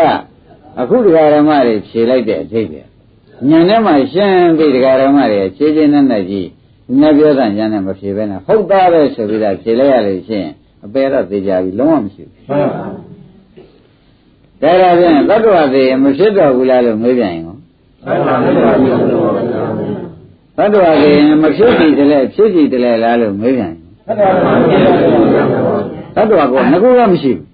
ဘူးငကူကကြည့်ရလားတရားဓမ္မတော့ပြိဿသမုပ္ပါအကြောင်းကျိုးပဲရှိတယ်နာယုတ်ပဲပုဂ္ဂိုလ်သတ္တဝါကြီးပါသေးလားပြိဿသမုပ္ပါအကြောင်းကျိုးပဲဒုက္ခဖြစ်တာပဲ ဥပါဒံလေးပါရှိသေးအဲ့ဒီလိုကိုမြတ်ဆွေတော်တရားတိတုကရှင်းထားတော့ဩဒီမေးလေးပြတပည့်တော်ကောင်းကောင်းဖြေနိုင်ပြီဗျာမေးတဲ့ပုဂ္ဂိုလ်ကသာဒိဋ္ဌိသဘောနဲ့မေးတာမေးတဲ့ပုဂ္ဂိုလ်ကမိစ္ဆာဒိဋ္ဌိဖြေရမရှိဘူးဆိုတဲ့ပုဂ္ဂိုလ်ကသမာဓိဋ္ဌိသဘောကျဒါကြောင့်ပုဂ္ဂိုလ်သတ္တဝါသိရင်ဖြစ်သေးသလားဖြေရမရှိဘူးတဲ့ခင်ဗျားတို့အမြင်မှန်ရတာခင်ဗျားတို့အမြင်မှန်ရတာတခုချုပ်တခုဖြစ်တခုချုပ်တခုဖြစ်ဆိုတော့ယုံနာဓမ္မတွေသာတခုချုပ်တခုဖြစ်ပြိဿမှုကအကြောင်းချုပ်အကျိုးဖြစ်တယ်အဲဒီအကြောင်းချုပ်သွားပြန်နောက်တစ်ခါအကြောင်းခုပေါ်လာပြန်တာပဲဆိုတော့ပြိဿမှုကသာလဲနေတာပဲပုဂ္ဂိုလ်သတ္တဝါပါသေးတယ်ခင်ဗျားတို့ကဗာဒိဋ္ဌိနဲ့ဖြေတာတော့မေးတဲ့ပုဂ္ဂိုလ်ကဘာနဲ့မေးတယ်မေးတဲ့ပုဂ္ဂိုလ်ကပိစ္ဆာဒိဋ္ဌိဖြေတဲ့ပုဂ္ဂိုလ်ကသမာဓိဋ္ဌိရှင်းတော့သမာဓိဋ္ဌိဆိုတဲ့ကဥပအောင်တို့ဥပါတို့ကစဉ်းစားတယ်။မိစ္ဆာဒိဋ္ဌိကျွတ်တန်တာမရှိလို့ဒါအမှန်မြင်လို့ပြောတာကိုရှိသေးရဲ့။ရှိပါဘူး။ဒါရင်တကဒိဋ္ဌိပြုတ်ပြီ။ပြုတ်သေးဘူးလား။မပြုတ်ပဲတော့မတော်ဘူးစိတ်တိုက်ချခင်ဗျားတို့သိခြင်းလို့ဒီဘာမှအရေးကြီးစရာမလိုဘူး။သဘောပေါက်။ဒီတိုင်းသာဖြစ်နေတာပဲဆိုတော့နေတိုင်းသာစဉ်းစားကြည့်ဒီတိုင်းမှာတော့ကျွတ်ပြင်တိုင်းကုန်လာကြမလို့တော့ပါဘူး။မလိုပါဘူး။လာသေးလား။လာပါဘူး။ကောင်းကောင်းသဘောကျဗလား။ကျပါဘူး။ကောင်းပြီဒါဖြင့်ရှေ့တက်ကြစို့တဲ့ဒါဖြင့်ဒီဓမ္မတွေမှာဒိဋ္ဌိလည်းမရှိဘူးဝိသိကိစ္စမရှိပါဘူးပုဂ္ဂိုလ်တ attva သိပဲရှင်ဖြစ်အောင်ပါလားမဖြစ်ဘဲနေအောင်မလားလို့ဆိုတော့ဝိသိကိစ္စရောမရှိပါဘူးဗျာဘာဖြစ်လို့မရှိတာလဲတ attva ဖြစ်နေတာပါဘူးငါတို့ကဒီပရိစ္ဆေသမုပ္ပါအကြောင်းကျိုးပဲရှိတယ်ဒုက္ခသစ္စာပိုင်နိုင်ကြီးသိထားတဲ့တွေ့ဥပအောင်တို့ကိုဥဝတို့ဟင်မှန်ပါဘယ်မှာလဲဝိသိကိစ္စလာသေးလားလာပါဘူးဒီဖြစ်နေကြတယ်ဓမ္မတစ်ခုဖြစ်ပြီးဓမ္မတစ်ခုချုပ်တာပဲနောက်ဓမ္မတစ်ခုပေါ်လာနောက်ဓမ္မတစ်ခုချုပ်တာပဲဒါလည်းရှိနေတော့ငါသူယောက်ျားမိန်းမပုဂ္ဂိုလ်တ attva ပါသေးဒုတိယပြုတ်ထားတော့ဥပါရင်ကဝိသိကိစ္စပြုတ်ပြီးသားဖြစ်ရှင်းမလားအဲ့ဒီလိုဉာဏ်နဲ့မှရှင်းပြီးဒီကလာနေတော့မှဒီကဓမ္မတွေဘာတွေများဖြစ်နေကြမိစ္ဆာဒိဋ္ဌိဘဝမှာကျွတ်လွတ်ပြီးဒီကလာသမာဓိဋ္ဌိတွေဖြစ်ကုန်ကြပါဘောလားမှန်ပါဗျာသဘောကျဘာတွေကျွတ်လွတ်မိစ္ဆာဒိဋ္ဌိကျွတ်လွတ်ပြီးဒီကလာသမာဓိဋ္ဌိဖြစ်တော့ရောက်ကုန်ရပြီဆိုတော့နေရာကြပြီဒီကဓမ္မတို့ဥပဒနာရှုလိုက်လို့ရှင်းဖြင့်ဒီမိစ္ဆာဒိဋ္ဌိဟာဒကာဓမ္မတို့တဏ္ဍာမှာလုံးဝအမြင့်တင်ကွာကျွတ်တော်မှာပဲနိဗ္ဗာန်မြင်တဲ့ဒီသေချာကျွတ်တော်မှာပဲဆိုတော့ဥပါဒင်ဆုံးဖြတ်ချတော့မှန်ပါဗျာအခုကတရားနာလို့ကျွတ်မှန်ပါဗျာတပည့်ကြခင်ဗျားတို့ပွားများလို့ကျွတ်ဖို့လေးကြံတော့မှန်ပါဗျာတရားနာလို့တော့ဖြင့်ကျွတ်ပါဗျာပွားများလို့ကျွတ်ပါဗျာအဲ့ဒါလေးတော့ကိုယ်ကိုပွားများပြီးကျွတ်လိုက်မယ်ဆိုလို့ရှိရင်တော့မဖြစ်ဘူးလားကျွတ်ပါဗျာပွားများနေလဲဘုန်းကြီးမနေ့ကလည်းဟောပါတယ်မှန်ပါဗျာဒီနေ့လည်းဟောမှာပါပဲအဲ့ဒီတော့ဒကာဓမ္မတို့တို့အရေးကဘာမှမလိုတော့ပါပဲလားတကယ်သာသနာ့တွင်သာသနာ့တွင်သူတွေတော့ဖြစ်ပေါ်မဆိုနိုင်ဘူးလား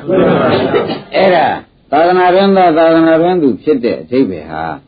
ပုဂ္ဂိုလ်တ attva ပြောက်တဲ့အဓိပ္ပာယ်ဉာဏ်ထဲမှာရောက်နေမှသာသနာ့အတွင်သာသနာ့တွင်သူဒါဖြစ်နိုင်တယ်မှန်ပါဗျာနမရေဒါကဆံပေါ်လို့ကြည်နေတာဆိုတဲ့အဓိပ္ပာယ်ရောက်တယ်နော်ကြောက်เสียသိကောင်းပါတယ်ကြောက်เสียသိကောင်းပါတယ်ဘုရားရှင်ဒီဥစ္စာတွေခင်ဗျားတို့စဉ်းစားကြည့်ပါတဲ့ဘုန်းကြီးပြောတာကစကားကကြီးတယ်လို့ခင်ဗျားတို့ကထင်နေမှာမဟုတ်ဘူးဒါမပြုတ်ရင်တော့ဘယ်လေးပါးကတော့စိတ်ချမှန်ပါဗျာသွားမှာပဲဒီဥစ္စာသွားမှာပဲဒီဥစ္စာသိကြကြသိကြပါဗျာအဲ့တော့သာသနာ့မရောက်သေးဘူးဆိုတဲ့အဓိပ္ပာယ်ကိုရှင်းမှာရှင်းပါဗျာဒါဖြင့်ဒကာဓမ္မတို့ကိုယ်တဏ္ဍာဖြစ်တဲ့ပြိဿသမုပ္ပါဖြစ်စဉ်ကြီးကိုခင်ဗျားတို့အကြောင်းဖြစ်တယ်ဒါအကြောင်းဖြစ်တယ်အကြောင်းချုပ်တယ်ဒီတိုင်းမဲ့သွားပြီးကြလားဖြစ်ဖြစ်တွေသာရှိတယ်ဒုက္ခသစ္စာတွေသာရှိတယ်ဒီလိုသိရင်တော့ပုဂ္ဂိုလ်တ attva ဆိုတဲ့ထင်းနေတဲ့ဒိဋ္ဌိကိုရှိသေးလားရှိပါဘူးနောက်ဘာဖြစ်ဥမှာတုံးဆိုတာကိုရှိသေးလားရှိပါဘူးဘာများဖြစ်ခြင်းဖြစ်ဥမှာတုံးဆိုတဲ့ဝိသိကိစ္စရောရှိပါဘူးမရှိဘူးနိဗ္ဗာန်မရသေးဒီဓာတ်သဘောတွေဒီပရိစ္ဆေသမုပ္ပါလှည့်နေမှာပဲရှိမှန်ပါဘူးဒီပြင်ဘာရှိသေးလားရှိပါဘူးအဲ့တော့ကိုပုဂ္ဂိုလ်တ attva သေးလို့ရှိရင်ဖြစ်သေးသလားဆိုတဲ့အမေးလဲခင်ဗျားတို့သဏ္ဍာမသမာဓိရှိနေတဲ့အတွက်ဖြေရမရှိပါဘူးမှန်ပါဘူးပုဂ္ဂိုလ်တ attva သေးရင်မဖြစ်တော့ဘူးလားမေးပြန်တော့လေဖြေကြဘူးဘာဖြစ်လို့ဖြေကြလဲပုဂ္ဂိုလ်တ attva ငရောမရှိတာသိတယ်သမာဓိကရှိသဘောပါပုဂ္ဂိုလ်တ attva သေးလို့ရှိရင်မဖြစ်စီတလဲဖြစ်စီတလဲလား ဘယ်နဲ့ကြောင့်ဖြေကြမရှိတယ်ပုဂ္ဂိုလ်သတ္တဝါငကိုကိုယ်ကခန္ဓာကိုယ်ထဲမှာမရှိကြောင်းသိကြနေတယ်ပုဂ္ဂိုလ်သတ္တဝါသိလို့ရှိရင်မဖြစ်တော့ဘူးသို့မဟုတ်ဖြစ်သေးသလားလို့ဒီလိုပဲတန်တရားရှိသေးလားဘယ်နဲ့ကြောင့်မရှိတာလဲပုဂ္ဂိုလ်သတ္တဝါရဲ့လို့ကိုခန္ဓာကိုယ်ထဲမှာငကိုကကိုမရှိတဲ့အတွက်ဘယ်လိုမေးသူကလည်းဖြေအဖြေထွက်เสียအကြောင်းရှိသေးရဲ့အဲ့ဒါဘာကြောင့်အဖြေမထွက်ကြသလဲမေးရင်ကိုခင်ဗျားတို့မှာဘာလက်ခံရှိလို့လဲမှန်ပါဘူးဩငကိုကသာခင်ဗျားတို့ဒီဆရာသမားကောင်းတဲ့ဒီလိုမှန်ကန်စွာဟောတတ်တဲ့ဆရာသမားနဲ့မတွေ့တော့ဘူးလို့ဆိုလို့ရှိရင်ဖြင့်ဟိုးသူခုလောက်ရှိဘာဖြစ်နေရောမယ်ဆိုတော့လာအောင်မှာပဲမှန်ပါဘူးသူတော့သေသွားပြီခုလောက်ရှိဘာဖြစ်ရှာရအောင်ဒီလိုလားမှာပဲမလားပဲဘူးလားသူသေသွားပြီသူဘာဖြစ်မှာပဲဆိုတော့ငါကပုဂ္ဂိုလ်သတ္တဝါရှိတဲ့အိဗယ်ရောက်မရောက်ဘူးလားရောက်ဒါဖြင့်ဒကာဓမ္မတို့ဒိဋ္ဌိမပြုတ်ဘူးတော့ကြအဲ့တော့အခုဒီဖြေမျိုးကိုခင်ဗျားတို့ပါဇက်ကအခုထွက်နိုင်တဲ့အခြေအနေဉာဏ်ကအခုထွက်နိုင်တဲ့အခြေအနေဟာဖြင့်အလုံးကိုသာသနာ့တွင်သာသနာ့တွင်သူအစ်စ်ဖြစ်ကြောင်းကိုဘုန်းကြီးများကသေချာယုံကြည်ပါတယ်မှန်ပါဗျာဘယ်လိုကဆိုတာတော့သေချာစိတ်ချရတယ်ဆိုတာဘာမှခင်ဗျားတို့ဝိသိကိစ္စမလာနဲ့တော့နော်ရှင်းပြီနော်ရှင်းပါဗျာဘိဖို့တန်နေပြီသိဖို့တန်နေပြီဓမ္မတို့ဒါဖြင့်ခင်ဗျားတို့ဒီကြည့်လိုက်တဲ့ကခန္ဓာကိုယ်ထဲမှာပဲချင်းမြင်စိတ်ကလေးပေါ်ပဲမြင်စိတ်ပြီးလိုချင်တာပေါ်တယ်ဆွဲလန်းတာပေါ်တယ်အထုတ်တာပေါ်တယ်ပေါ်ချင်တာပေါ်ကြဒါတွေဟာဖြစ်ပြီးဖြစ်တဲ့ဓမ္မကြီးပဲလို့ကမသိဘူးလားသိပါပါဘူးသူ့စဉ်တိုင်းဖြစ်လာတာကလည်းပြိဿသမုပ္ပါဖြစ်ပြီးဖြစ်တဲ့ဓမ္မတွေကြီးပဲဆိုတာကလည်းဒုက္ခသစ္စာဒီနေ့အိဋ္ဌတရားဒုက္ခတရားအနတ္တတရားတွေဆိုရင်တော့လွဲတာပုဂ္ဂိုလ်သတ္တဝါတော့ဘာကူပါဘူးပါကြသေးရဲ့အဲ့ဒါတွေပြီးထားတော့မှသစ္စာလည်းသိပရိစ္ဆေသမုပ္ပါလည်းသိဒါတွေသိထားလိုက်တော့မှဒိဋ္ဌိတို့ဝိသိကိစ္စတို့ကဥပအောင်တို့ဥဝတို့အလိုလိုပြုတ်ထွက်မှန်ပါဗျာအလိုလိုပြုတ်ထွက်သွားတယ်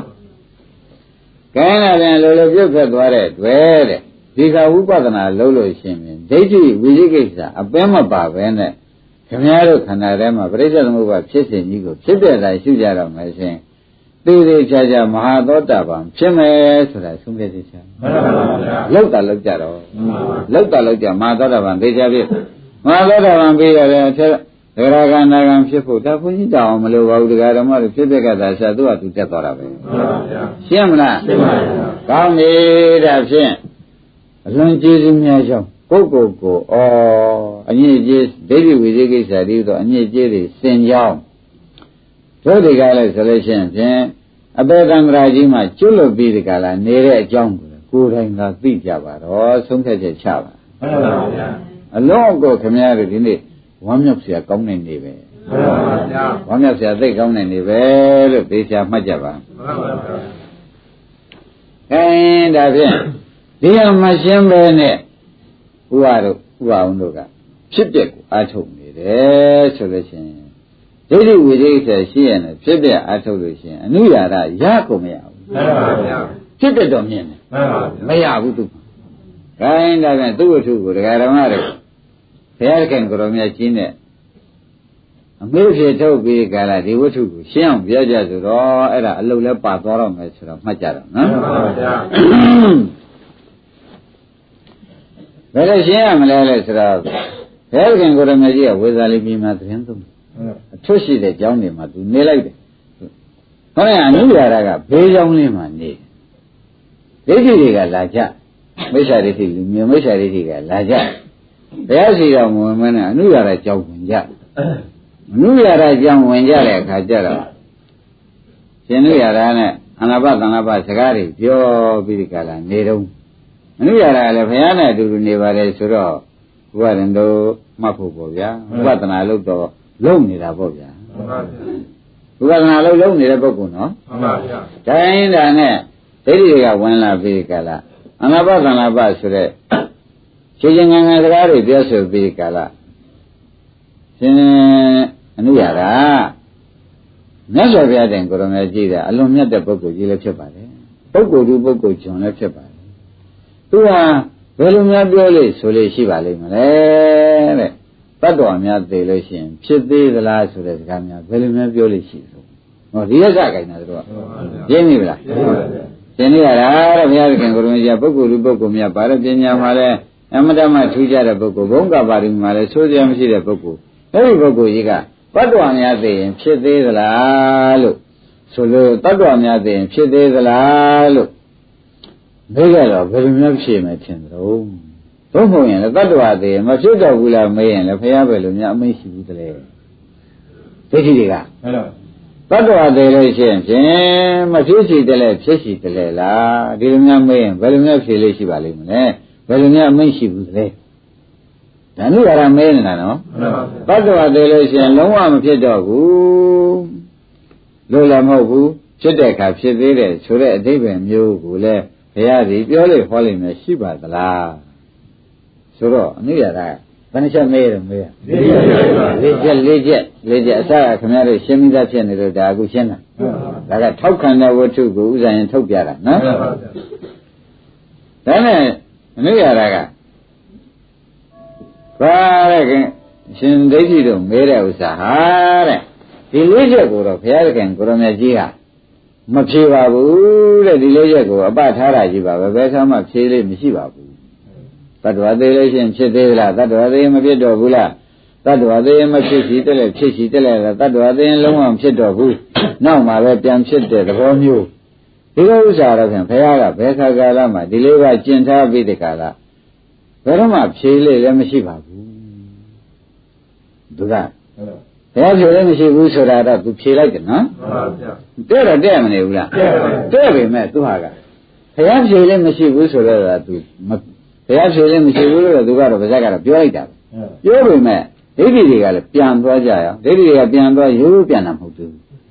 ဘုရားဖြေလည်းမရှိဘူးဒီလေးချက်ဘာမှဖြေလည်းမရှိပါဘူးလို့ပြောလိုက်တော့ဒိဋ္ဌိတွေကဖြေချင်တာဘူးဗျာဖြေချင်တော့ဒီအနုရတာဆိုတဲ့ကိုယ်တော်လေးကဘယ်နှမလောက်ရပါလဲဝါငယ်ပါသေးတယ်ဒါလူမိုက်ကလေးရှိသေးတာဒါမှဖြစ်တတ်ဘူးသူတို့ကပဲမွန်းတန်လိုက်နောက်သက်ကလေးနည်းနည်းကြီးတာကိုပြောပြန်တော့လေကြီးပြီမဲ့လည်းဆံကူမြေလေးဖြစ်နေတာဒါမှဖြစ်တတ်ပါဘူးဒီလိုနဲ့ပြောဆိုပြီးဒိဋ္ဌိတွေကပြန်သွားကြပြန်တော့သူ့မှာခံလိုက်ရလူမိုက်ကလေးတွေကပြောခံရရတယ်သက်ကြီးပြီမဲ့လည်းဆံကူမြေလေးဖြစ်နေတဲ့ပုဂ္ဂိုလ်ကြီးတယောက်ပဲလို့ပြောသွားသေးတယ်အဲ့တော့ဒီဟာတော့ဖြင့်ဖြေလိုက်ရဲ့ဒီဘုရားဒီဥစ္စာဖြေလို့မရှိဘူးလို့ဆိုတာလဲဒါနုရတာဖြေတာမတည့်ဘူးလားတဲ့တယ်တဲ့ညာတော့လေသူ့ဒိဋ္ဌိတွေကမကြေမချမ်းနဲ့ပြန်သွားတယ်ဆိုတာဥပအောင်ရိမ့်မိလားရိမ့်ပါဗျာအဲ့တော့မကြေမချမ်းနဲ့ပြန်သွားတော့သူကိုယ်တိုင်ကလည်းနောက်ဘယ်လိုဖြစ်လာတော့ဒိဋ္ဌိဆိုပြန်သွားကြပြီငါလူမိုက်ကလေးလည်းဆိုသွားကြတော့ကြီးပြန်လို့ရှိရင်လည်းသံဃာမြေလေးသမားကြီးပဲလို့ပြောတော့ပြန်တယ်ဒီညာမပါဘူးပေါ့ဗျာအဲ့တော့နောက်ဒီတော့ပုံမေးရင်တော့ငါခက်တယ်သူကတန်တရားဝင်လာရိမ့်မိလားဒီတဲ့ပုံမေးရင်တော့ငါခက်တယ်ဆိုတော့သူကိုယ်တိုင်ကဒီဥစ္စာမရှင်းဘူးဝိပဿနာအားထုတ်နေတာတော့ကြာလာသူကိုယ်တိုင်ကခေါင်းကဝိသေကိစ္စရှင်းရလားရှင်းပါဘူးဒီတဲ့ပုံမေးရင်ခက်တယ်တဲ့ဒါကတော့ဘုရားကဖြေလို့မရှိဘူးလို့ပြောလိုက်တော့အေးခေါ်သေးတယ်ဒီတဲ့ပုံမေးရင်တော့သူတော့ခက်တော့မှာပဲဆိုတော့သူ့မှာညံမပါတာသိကြတော့သိကြပါဗျာသိကြဘူးလားသိကြပါသူကဒိဋ္ဌိဝိသေသမရှင်းသေးတဲ့ပုဂ္ဂိုလ်ဆိုတဲ့အကြောင်းကိုလည်းဒကာဓမ္မတွေရှင်းလင်းမှမှတ်ပါဒါကြောင့်သူ့မှာမရှင်းတဲ့ကတတ္တဝါသိလို့ရှိရင်တတ္တဝါဆိုတာရှိသလားသူ့မှာဒီတန်ရအကျမ်းတတ္တဝါသိပြီးတော့နိဗ္ဗာန်သွားသလားဒီတန်ရလည်းရှိကဲသူကိုယ်တိုင်ကဒကာဓမ္မတို့ဝိပဿနာတော့အားထုတ်တယ်တဲ့ဒီဝိသေကိစ္စရှိမနေဘူးလားရှိပါဗျာတတ္တဝါရှိသလားဆိုတော့တန်တရားမဟုတ်လားတန်တရားကိုစာလို့သုံးတော့ဝိသေကိစ္စပေါ့ဗျာတတ္တဝါရှိသလားတတ္တဝါသိလို့ရှိရင်နိဗ္ဗာန်သွားသလားဒါတော့ဝိသေကိစ္စရှိနေလို့ရှိရင်ဒကာဓမ္မတွေကဆုံးဖြတ်ချက်လိုက်ဒိဋ္ဌိရှိနေလို့ရှိတယ်တပည့်ကြဘာရှိနေလို့ရှိရင်ဒိဋ္ဌိရှိသက္ကာရီတွေရှိနေတယ်သက္ကာရီတွေရှိနေတဲ့အတွက်တဲ့ဒကာဓမ္မတို့ဝိသေကိစ္စလုံးဝမပြုတ်ဘူးဒိဋ္ဌိပြည့်ရင်ဝိသေကိစ္စရောပြုတ်သွားအဲ့ဒါအင်္ဂုတ္တပါဠိတော်မှာလည်းဘုရားသခင်ကိုရမေကြီးလာပါတယ်အဗျာဒဝတ္ထုဆိုတဲ့အဗျာဒသုံးမှာလာပါတယ်ဆိုတော့စကားရှင်းနေမှာဆိုလို့ဒီမှာအလောက်ကလည်းပြောကြရှိနေလို့ကောင်းမိတာဖြင့် ဒိဋ္ဌိကိုဖြေလိုက်တာကတဲ့ညာတော့လေသူညာနဲ့တဲ့တာလားဖြေလို့မရှိတာလားပြောလိုက်တာလားဖြေလို့မရှိတာဒါပြန်သူ့ညာနဲ့မှဒိဋ္ဌိဝိသေသရှိမရှိရှိပါပါဗျာအနုရာရမှာလေမှန်ပါဘူးဖြစ်ပြအားထုတ်နေတာတော့ကြာလာပြီတဲ့ဖြစ်ပြအားထုတ်နေတာတော့ကြာလာပြီတဲ့ဒကာဓမ္မဒိဋ္ဌိဝိသေကိစ္စပြုတ်ကြလားမပြုတ်ပါဘူးအဲ့ဒါကြောင့်ဘုန်းကြီးကခဏခဏသတိပေးတယ်ဒကာဓမ္မတို့ခင်ဗျားတို့ဖြစ်ပြရှိထားပြီးအာမထုံးနဲ့နော်မှားဘူးလားမှန်ပါဗျာဘာလို့အောင်လို့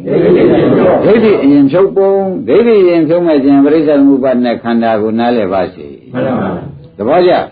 ပရိစ္ဆေသမုပ္ပါဒ်နားမလဲခန္ဓာနားမလဲတော့ကို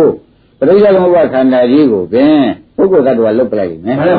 လုတ်ပလိုက်လို့ရှိရင်ဒိဋ္ဌိကဝင်လာပြီဒိဋ္ဌိဝင်လာဝိသိကိစ္စပြုတ်เสียမြင်သေးလား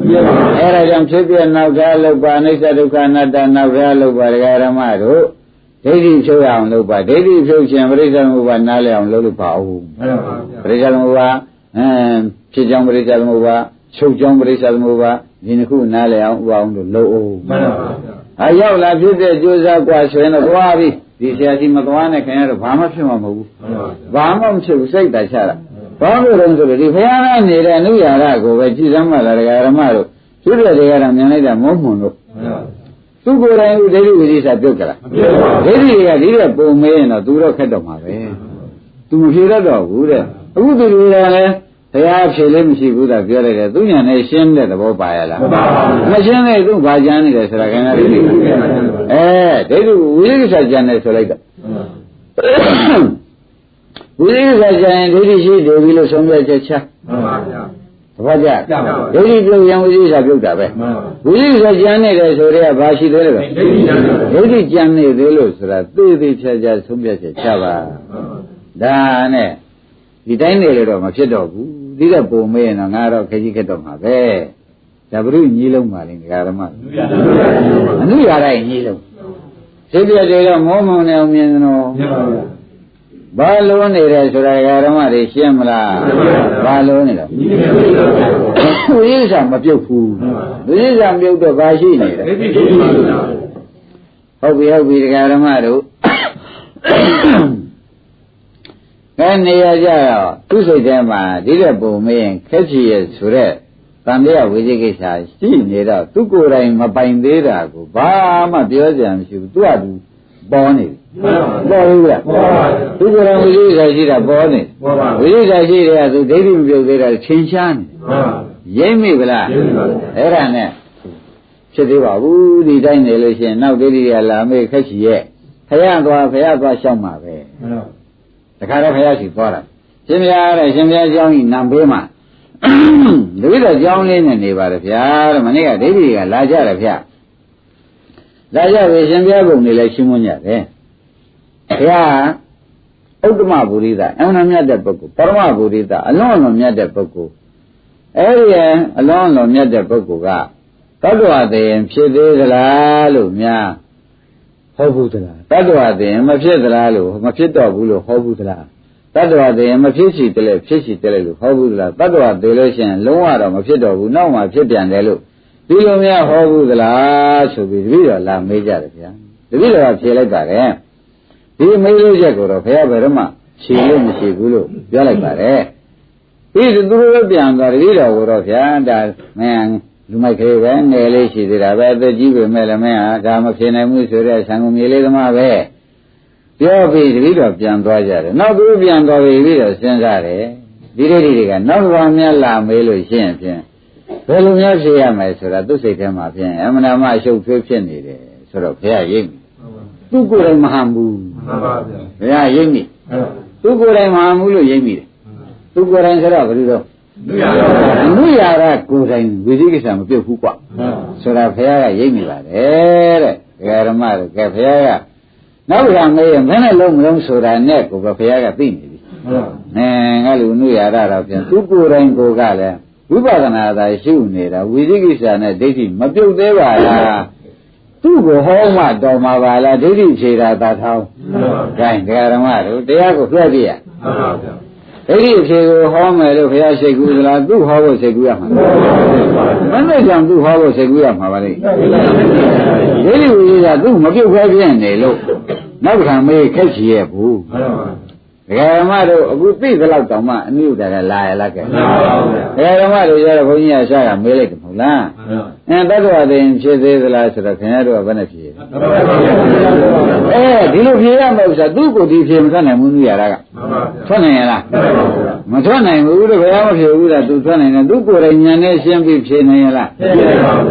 ဒါရင်ဒကာဓမ္မတို့ဒီလိုထောက်ကြည့်တော့မှာကိုယ်ဟာနည်းနည်းနော်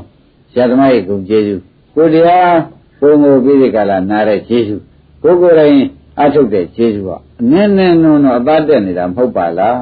သာသနာတွင်တို့ရောက်နေတဲ့ဥစ္စာပယ်လေးပါးရောက်ပိတ်တဲ့ဖြစ်ကြီးကိုသိကြနေပါဘောလားဆိုတာဟုတ်သားဘုရားလက်ထက်နဲ့ချိန်တာတောင်မှအခုအမြိုက်တာနေဒီနုရနဲ့ချိန်လိုက်တာလေမသာဘူးလားကဲ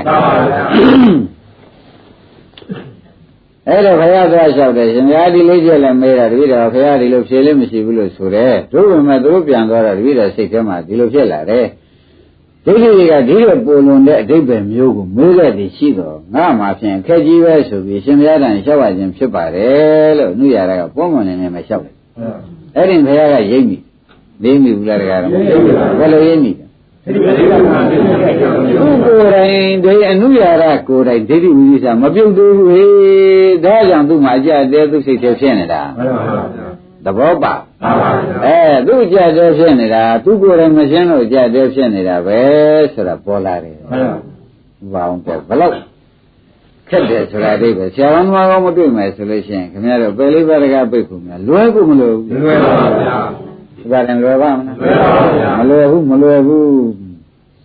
သူများပြောနေများယုံနေကြတယ်ကိုယ်နဲ့ကဒိဋ္ဌိဝိသေစာမပယ်နိုင်ရင်ခင်ဗျားတို့ဘယ်တော့မှအပယ်မလုပ်ဘူးဆိုတာဒါအဲ့ဒါတစ်ထိပ်ချမှတ်ထားမှန်ပါပါဗျာသူများပြောတာမင်းတို့တော့ကွာဘယ်တကားပိတ်ပါပေါ့ဟုတ်မသိလို့ပြောတာခင်ဗျားတို့လည်းဝမ်းရံပြီးဝမ်းမြောက်နေခက်ချီသေးဟုတ်ဘူးလားပြောတယ်ကသိတာလားမသိတာမသိလို့ပြောတာနားမလည်လို့ဝမ်းမြောက်နေတော့ခက်ဘူးလားခက်ပါဗျာသူကအောင်ကြီးတွေလည်းမြောက်ဘူးသေးလားမမြောက်ဘူးပါဘူးအခုတော့ဒါပါပြောရအရင်ကတော့ဘုန်းကြီးကသူများကဘာပြောလိုက်တယ်ဆိုရင်ခင်ဗျားလူတော်ကြီးပဲဆိုရင်သူတို့လည်းတော်သားပဲငါတန်မြတ်ငါမဟုတ်ဖြစ်ချင်းပြည့်တော့မှာရှင်းတတ်တယ်အခုလိုဒိဋ္ဌိဝိသေစာပြုတ်ပြီးခန္ဓာထဲမှာရှင်းနေမှသာရင်သာသနာတော်သာသနာတော်သူဖြစ်ပြီးဒီကလာအပယ်လေးပါးကပြည့်ရတယ်ဆိုတော့ဒီအသိမှအသိမှန်ပါလားသမာဓိဋ္ဌိရောက်လာတာပါလားမိစ္ဆာဒိဋ္ဌိပြေးတာပေါ့လားဆိုတော့မှတက်တဲ့ကံကလုံလောက်လားမှန်ပါဗျာမိစ္ဆာဒိဋ္ဌိမပြေးတဲ့ကာလပတ်လုံးအာရုံတရားပဲဒကာဓမ္မတွေမှာဘယ်ဓမ္မပဲလေးပါမျိုးစုံမပြတ်ဘူးလို့မှားမှန်ပါဗျာမိစ္ဆာဒိဋ္ဌိဆိုတဲ့တက္ကရာဒိဋ္ဌိသာရှိနေမယ်ဆိုရင်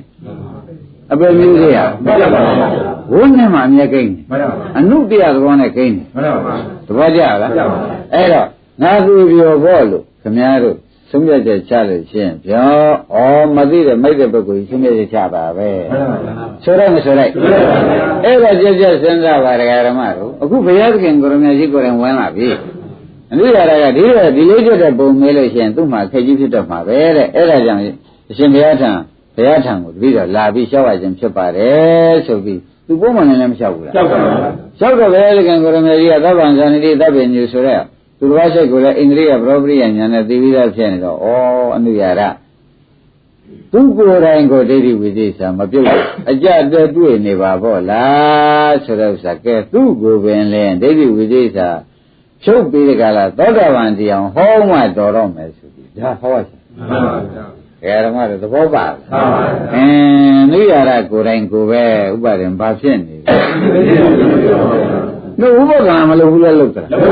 အမလို့ဘုရားကြောင့်နဲ့ကတ်နေတာဗျဘုရားဒီမှာလည်းအစ်စ်ဗျလုံလည်းနေတာဧကံပဲလုံပေမဲ့လည်းဒကာဓမ္မတို့ဒီဝါဖျားရနေပြီးဒီကလည်းနှိမ်ချိုးနေသလိုဖြစ်နေတယ်ရင်းကတော့ဘာမှမဘိမဆိုင်ခင်းနဲ့ဝါပဲသိရင်တော့ဖျားချိုးပေမဲ့လည်းမဟုတ်ကြပေါက်မလို့ဖြစ်နေတာဟုတ်ပါဘူးသဘောကျအဲ့ဒါကြောင့်ဒကာဓမ္မတို့အရေးကြီးတာကိုတိဏ္ဍဘကဒိဋ္ဌိပြုတ်ကိုရေးကြည့်တယ်ဒိဋ္ဌိပြုတ်ခြင်းတဏ္ဍမဒိဋ္ဌိတဏ္ဍမနဲ့ဒိဋ္ဌိဖြုတ်ဒိဋ္ဌိပြုတ်ခြင်းလို့ရှိရင်လည်းဒကာဓမ္မတို့ပရိစ္ဆေသမုပ္ပါခန္ဓာကိုယ်ဓမ္မအခုပေါ်လာတဲ့ပရိစ္ဆေသမုပ္ပါအခုပေါ်လာတဲ့ပရိစ္ဆေသမုပ္ပါကိုခင်ဗျားတို့ပေါင်းသိပေးရမယ်ဒါပုဂ္ဂိုလ်တ attva မဟုတ်ဘူးဒါယုံနာဓမ္မတွေဆက်ဆက်လာတာယုံနာဓမ္မတွေအကြောင်းတိုက်ဆိုင်လို့ပေါ်လာကြတာပုဂ္ဂိုလ်တ attva မပါဘူး ဒီကပရိစ္ဆေသမုပ္ပါသိဓမ္မသာရင်ရှင်းလင်းသွားတော့ပေါ့မှန်ပါဘူးရှင်းလင်းစရာအကြောင်းမြင်သေးရဲ့မမြင်ပါဘူးဗျာဒါတော်တော်ရေးကြည့်တဲ့စကားမို့ဒကာဓမ္မတွေအမျိုးမျိုးဒီနေရာကြလေရှင်းဖြင့်ခင်ဗျားတို့၆တန်တလဲလဲပြောပေးနေတယ်ဆိုတော့သိပလားသိပါဗျာကောင်းပြီဒါဖြင့်ဘုရားခင်ကိုရမကြီးရိပ်မိဖို့ဟာဥပအောင်တည်ဖို့တတ်မှလားတတ်ပါဗျာသူဥပဒနာအလုတ်ကိုမလုတ်တဲ့အနုရတာလားလုံနေတဲ့အနုရတာလားလုတ်ပင်လုံညာတော့လဲဘယ်နဲ့ကြောင့်လူတွေကလည်းဆိုလို့ရှိရင်ဖြင့်ဒီသံတရားတွေပေါ်နေပါလိမ့်မတော်လို့မေးတော့ပရိစ္ဆေသမုပ္ပါဒုက္ခသစ္စာခန္ဓာဆိုတဲ့ယခုပေါ်နေတဲ့ပရိစ္ဆေသမုပ္ပါဖြစ်စဉ်ကြီးကိုသူနားမလည်ဘူးမှန်ပါဗျာနားမလည်တဲ့အတွက်ဝိသိကိစ္စရှိတယ်ဝိသိကိစ္စရှိနေတဲ့ဒိဋ္ဌိကနည်းနည်းမှမပြုတ်ဘူးဆိုတာသိကြတယ်ပေါ်ကြအဲ့ဒါကြောင့်ဘုရားခင်ကိုရမေကြီးကငါလူကိုကအခက်ကြီးပဲပေါ်လာတာပဲရှင်းမလားဘယ်သူကခက်နေတာတော့ငါလူကိုခက်နေတာဟောဒိဋ္ဌိဖြေဝဲအသာထားသေးတယ်သူကိုယ်တိုင်ဟာမရလေသူ့ကိုအမိဖမ်းရအောင်မှာဘုရားရင်ရေးမိကြလားသူ့ကိုအမိဖမ်းဖို့ဆိုတော့ဒကာဓမ္မတို့သူသောတာပန်ထီအောင်ဒီပရိစ္ဆေသမုပ္ပါပြပြီးဘုရားကနာရှုခိုင်းအောင်မှာဗျလွယ်ပါမလားနေ့ကမှဟောကြလို့